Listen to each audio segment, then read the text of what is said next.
Hay una frase que Neville repitió durante años en sus conferencias de Nueva York y que la mayoría de canales recorta antes de citarla. La frase no es "imagina el final cumplido". La frase es que la ley sin la promesa es solamente la mitad de la doctrina. Y esa mitad faltante no es una técnica para que el universo conspire a tu favor. Es algo mucho más incómodo, mucho más extraño y mucho más difícil de vender en un video corto de 3 minutos. Este expediente comienza con una pregunta que el espectador probablemente nunca se ha hecho. Si Neville llevaba años enseñando que la imaginación crea la realidad, ¿por qué en 1961 decidió publicar un libro titulado precisamente La ley y la promesa y no simplemente La ley? ¿Por qué insistió hasta el final de su vida en que la enseñanza estaba incompleta sin esa segunda mitad? ¿Y por qué la mayoría de canales que hoy lo citan se detienen exactamente donde empieza lo más interesante del archivo? El espectador que llega aquí probablemente lleva años estudiando la Asunción. Ha leído The Power of Awareness, ha escuchado conferencias sueltas, conoce la técnica del SATS, sabe lo que significa vivir desde el final, y sin embargo algo no termina de cerrar. Hay una sensación persistente de que el material que circula en YouTube es solamente la superficie. Esa intuición no es paranoia, es exacta. Lo que circula es la mitad que se puede empaquetar como método. La otra mitad, la que Neville llamó la promesa, fue sistemáticamente apartada porque no encaja en el formato de la autoayuda contemporánea. Antes de abrir la primera carpeta, conviene ser claro sobre lo que esta investigación no va a hacer. No va a prometer una manifestación en 3 días. No va a hablar de atraer a un ex. No va a entregar una técnica nueva para conseguir dinero rápido. Si el espectador busca eso, hay miles de canales que lo ofrecen. Lo que sí va a hacer es abrir un expediente sobre el Neville que la mayoría no lee, el que aparece en las conferencias tardías, el que describió experiencias místicas, que sus propios estudiantes no supieron qué hacer con ellas. Si quien escucha quiere seguir estos expedientes sobre el Neville menos citado, conviene suscribirse al canal y activar la campana. A partir de ahí, el archivo se profundiza. El primer documento sobre la mesa es el libro mismo. La ley y la promesa fue publicado por Neville Goddard en 1961, casi al final de su carrera pública. El título no es decorativo. Está construido como una bisagra. La primera parte del libro recopila testimonios de estudiantes que aplicaron la Asunción y vieron cambios concretos en sus vidas. Es la parte que la mayoría de canales conoce y reutiliza. Pero la segunda parte del libro, la que da nombre a la otra mitad del título, no habla de testimonios prácticos. Habla de algo completamente distinto. Habla de una experiencia mística específica que Neville afirmaba haber vivido en su propio cuerpo, en una habitación de Nueva York durante una serie de meses entre 1959 y 1960. Esa experiencia, según sus propias palabras en conferencias posteriores, incluía 4 eventos concretos: un nacimiento desde el interior del cráneo, un encuentro con David, el David de los Salmos, no como personaje histórico, sino como una figura viva que lo llamaba Padre, el descenso de una paloma que se posaba sobre él, y la división de su cuerpo por una columna de luz vertical, descrita por él como un rayo. Esos 4 eventos, para Neville, no eran metáforas, no eran visualizaciones, no eran símbolos para enseñar una técnica. Eran, en su propio lenguaje, la promesa cumplida. Y esa promesa, según él, era el verdadero propósito de toda la enseñanza anterior sobre la ley. Aquí aparece la primera grieta seria entre el Neville que circula en redes y el Neville que aparece en el archivo. Porque si la ley es solamente la preparación, y la promesa es la culminación, entonces todo el material sobre asumir el final, sobre Sats, sobre revisar el día, sobre vivir desde el deseo cumplido, no es el destino. Es el camino hacia algo que casi nadie menciona. Y ese algo no se parece en absoluto a una vida cómoda con dinero, pareja y salud. Se parece a una experiencia que él describía como aterradora, gloriosa y absolutamente irreversible. El expediente se complica cuando se revisa la cronología. Neville no habló de la promesa al principio de su carrera. Sus primeras conferencias documentadas, las de finales de los años 40, se concentran casi exclusivamente en la práctica de la imaginación. Es a partir de 1959, después de las experiencias que él mismo fechó en ese año, cuando el tono cambia. Las conferencias de los años 60 incluyen referencias cada vez más insistentes a un acontecimiento interior que él llamaba el nacimiento desde arriba. Y en las conferencias de los años 70, ya casi al final de su vida, ese tema domina por completo. El Neville tardío hablaba menos de cómo conseguir cosas y más de lo que él consideraba el verdadero propósito de la existencia humana. Y ahí está la segunda grieta.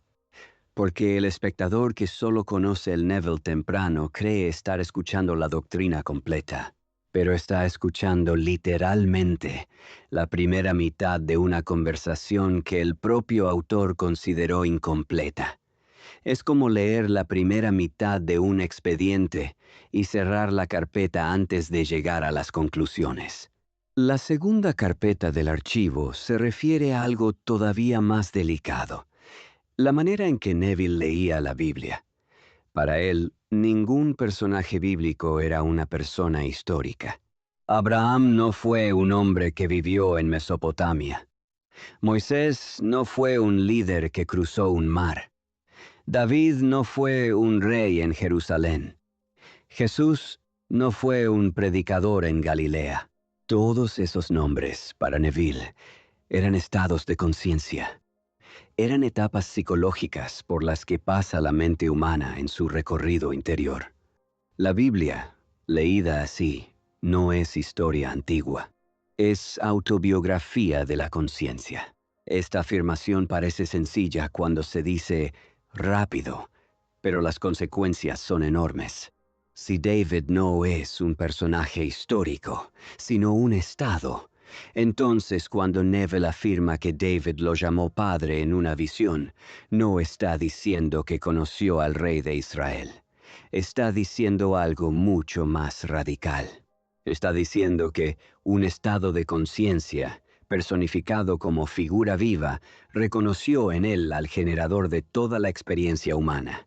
Y esa afirmación, sostenida en conferencias específicas como la conocida como The Pearl of Great Price, no encaja en la categoría de técnica de manifestación. Encaja en la categoría de testimonio místico. El espectador que estudia a Neville solamente desde los canales de manifestación nunca se encuentra con este material. Y cuando se encuentra, normalmente no sabe qué hacer con él, porque no se parece en nada al mensaje optimista y práctico que se vende como ley de la Asunción. Se parece a algo mucho más antiguo, mucho más cercano a la tradición mística occidental que a la psicología positiva contemporánea. Aquí conviene abrir una tercera carpeta, la del maestro. Neville hablaba con frecuencia de un hombre al que llamaba Abdullah. Lo describía como un judío negro, etíope, que enseñaba en Nueva York en los años 20 y 30.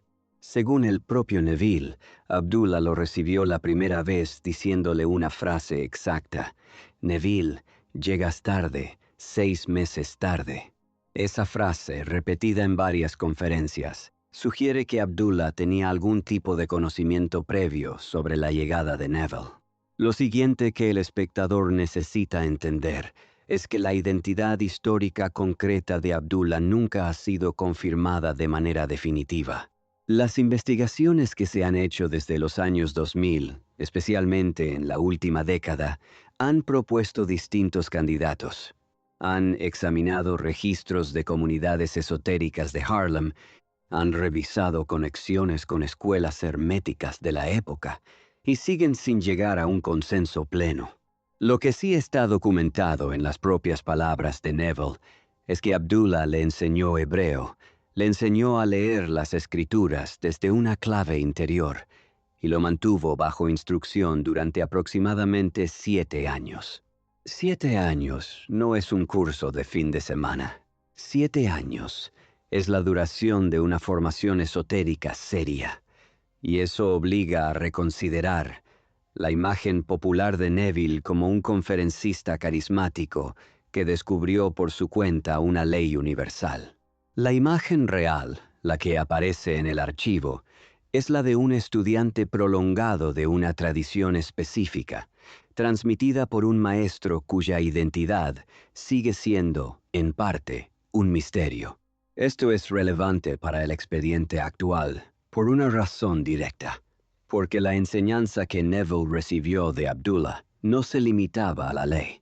Según las propias referencias dispersas de Neville en sus conferencias, Abdullah ya le hablaba de la promesa desde el inicio.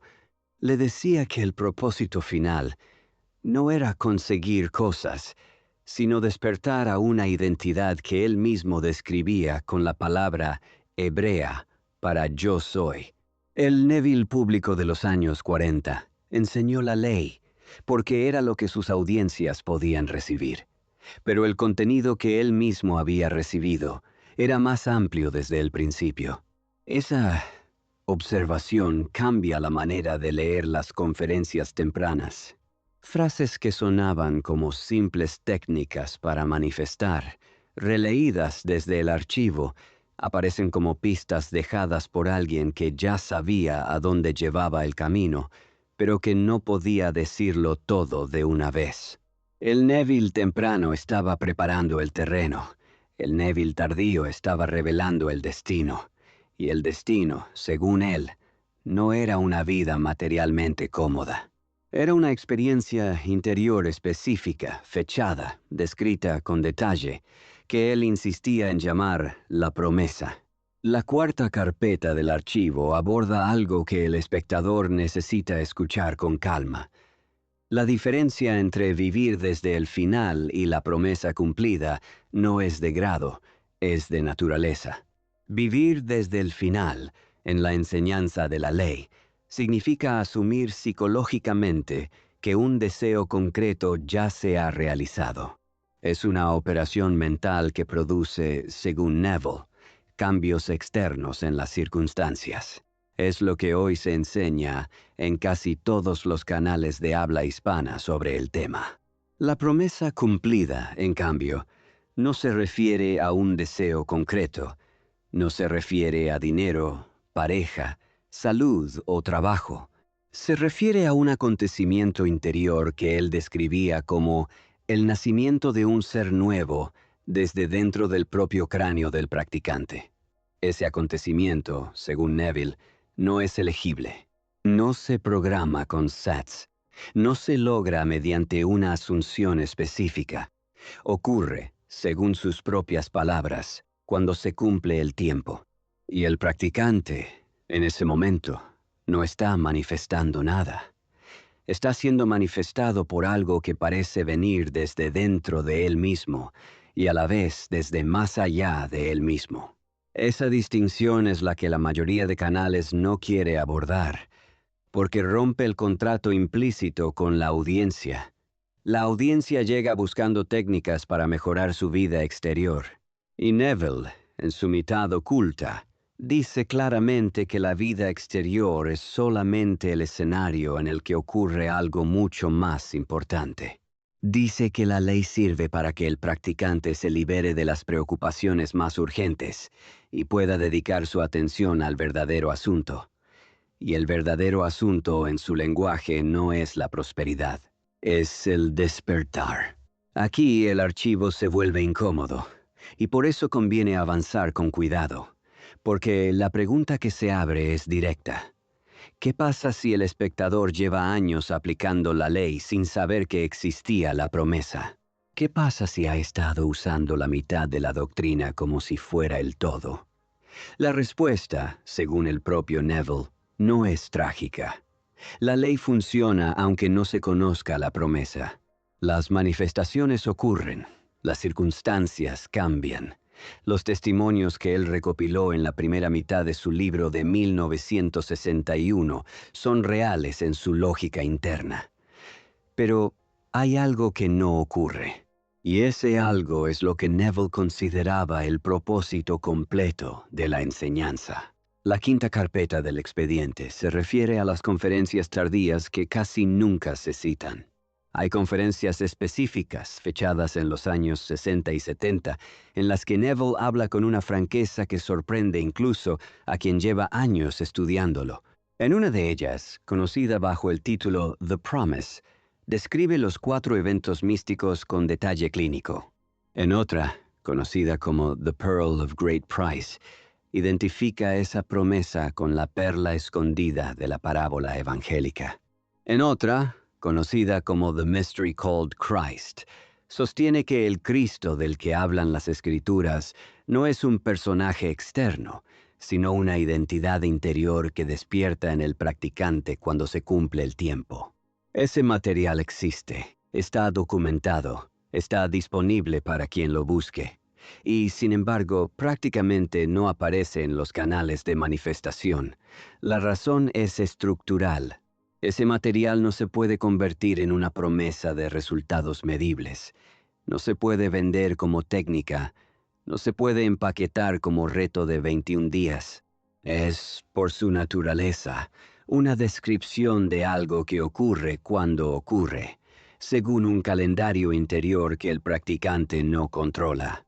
Y eso, en el mercado actual de contenido espiritual, es casi invendible. La sexta carpeta es la que el expediente abre con más cuidado, porque toca directamente al espectador. Si Neville insistió hasta el final de su vida en que la ley sin la promesa es solamente la mitad, entonces el espectador que ha estado aplicando la asunción durante años sin conocer la otra mitad no está atrasado. Está, según el propio Neville, en la primera fase de un recorrido más largo, y esa primera fase tiene un propósito específico. No es producir una vida cómoda. Es liberar al practicante de las preocupaciones inmediatas para que pueda dedicar su atención al verdadero asunto. Esa reinterpretación cambia todo, porque ya no se trata de manifestar más rápido, ni de encontrar la técnica perfecta, ni de descubrir el secreto que finalmente hará que todo funcione. Se trata de reconocer que la ley está funcionando exactamente como debe funcionar, y que su función no es entregar al practicante una lista interminable de deseos cumplidos. Su función es prepararlo para algo que el propio Neville describía como el evento más importante que le puede ocurrir a un ser humano. El espectador que estudia a Neville se enfrenta entonces a una decisión que los canales de manifestación no plantean. Puede seguir tratando la doctrina como un manual de técnicas para mejorar la vida exterior. O puede empezar a leerla como lo que el propio autor dijo que era la primera mitad de una enseñanza cuya segunda mitad describe una experiencia mística específica, fechada, repetida en conferencias y deliberadamente apartada por la mayoría de los divulgadores actuales. Esa decisión no es urgente. No requiere abandonar la práctica de la asunción. No requiere creer en visiones ni en experiencias místicas. Requiere simplemente reconocer que el archivo es más amplio de lo que la mayoría muestra, y que dentro de ese archivo hay material que cambia la lectura de todo lo demás. Antes de cerrar esta primera carpeta, conviene dejar un detalle más sobre la mesa. Neville murió en 1972, en Los Ángeles. Las últimas conferencias que dio, en los meses anteriores a su muerte, no se concentraron en la ley, se concentraron en la promesa. Habló, una y otra vez, de los 4 eventos místicos. Habló de David, habló de la paloma, habló del rayo, Habló del nacimiento desde el cráneo. Habló como alguien que considera que el tiempo se le acaba y que necesita transmitir lo más importante antes de irse. Y ese material, el material de los últimos meses de su vida pública, es exactamente el que menos circula hoy en español. Esa coincidencia no es accidental. Lo que Neville consideró más importante es lo que el mercado actual considera menos rentable. Y el espectador que ha llegado hasta aquí ya tiene suficiente información para empezar a notar la diferencia entre el Neville que se vende y el Neville que se documenta. El expediente sobre la mitad oculta queda formalmente abierto con esta primera entrega. En las próximas carpetas, esta investigación se concentrará en cada uno de los 4 eventos místicos por separado. La carpeta sobre David, el estado de conciencia que llamó padre a Neville y por qué esa escena rompe la lectura literal de los Salmos. La carpeta sobre Abdullah, los candidatos históricos propuestos en los últimos años y los registros que algunos investigadores creen haber encontrado en archivos esotéricos de Nueva York. La carpeta sobre el nacimiento desde el cráneo, el evento que Neville describía con más detalle y que menos se cita, y la carpeta sobre la conferencia tardía conocida como The Pearl of Great Price, leída línea por línea desde el manuscrito disponible. Si el espectador quiere acompañar este recorrido, conviene que la carpeta de hoy quede marcada, porque cada una de las siguientes entregas asumirá que ya se conoce la estructura general de la mitad oculta. Y esa estructura, desde hoy, ya no debería confundirse con la versión simplificada que circula en la mayoría de los canales. Y si Abdullah es la primera sombra del archivo, la siguiente carpeta es todavía más extraña. Es el momento en que Neville dejó de describir una ley y empezó a describir un acontecimiento que, según él, había ocurrido dentro de su propio cráneo, en una habitación concreta de Nueva York, en una fecha concreta del año 1959, y que cambió, según sus propias palabras, todo lo que él había enseñado antes. Esa carpeta queda sellada, por ahora, sobre la mesa.